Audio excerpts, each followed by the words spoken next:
பகவானே கதி என்று அவனை மானசீகமாக யார் பிடித்து கொண்டு விட்டார்களோ, அந்த சரணாகதியை பண்ணிட்டான்னா என்றும் சாதிக்கலாமே. அதுக்கு பலன் இருக்கே. என்றும்னா எல்லா காலத்திலும், இனி இன்ஃபைனைட், நிரந்தரமாக, காலத்துக்கு ஒரு அளவு என்பதே இல்லாமல் சாதிக்கலாம்னா என்ன அர்த்தம்? செய்யலாம்னு அர்த்தம். சாதிப்பார்க்குன்னா செய்தவர்க்குன்னு தானே அர்த்தம் சொன்னோம். அப்ப சாதிக்கலாம்னாலும் செய்யலாம் தானே அர்த்தம். என்னன்னா பெருமாளுக்கு கைங்கரியம் பண்ணிண்டே இருக்கலாம். இதுதான் இங்க நுட்பம் மாமுனிகள் காட்டுறார். நீ சரணாகதி எத்தனை தரப்பா பண்ணா? ஒரு நிமிஷம் தான் பண்ண, இல்ல ஒரு செகண்ட் தான் பண்ண. ஆனா அதுக்கு பலனாகிய கைங்கரியம் பாருங்கோ, என்றும் சாதிக்கலாமே. எல்லா காலமும் கைங்கரியம் பண்ணிட்டே இருக்கலாம். சரணாகதி பண்ணிட்டு அடுத்த நிமிஷத்துல இருந்து இந்த பூமியில் வாழும் காலத்துல திவ்ய தேசத்துல நம்மாத்து பெருமாளுக்கு கைங்கரியம் பண்ணிட்டே இருக்கலாம்.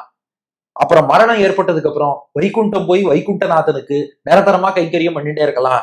ஆச்சாரிய கைங்கரியமும் இங்கேயும் பண்ணிட்டே இருக்கலாம், அங்கேயும் பண்ணிட்டே இருக்கலாம். நீ சரணாகதி செய்தது ஒரு நொடி, ஆனா அதுக்கு பலன் அனுபவிப்பது எல்லா காலம். அதனாலதான் சொல்றோம் ஓர் கருமம், அது ஒப்பற்ற கருமம். மற்றதெல்லாம் இவ்வளவு காலம் உழைச்சேன்னா இவ்வளவுதான் பலன்பான். அப்படி இல்லை.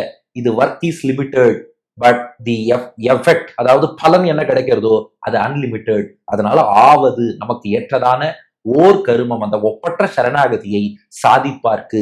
அந்த ஒரு நொடி யார் அந்த மென்டல் ஸ்டேட்டை அடைஞ்சு பகவான்கிட்ட சரணாகதி பண்றானோ, மனப்பூர்வமா பகவானை பற்றி விட்டால் என்றும் சாதிக்கலாமே. எல்லா காலமும் பெருமாளுக்கு கைங்கரியம் பண்ணிண்டே இருக்கலாம். பலனை நிரந்தரமாக அனுபவிக்கலாம்.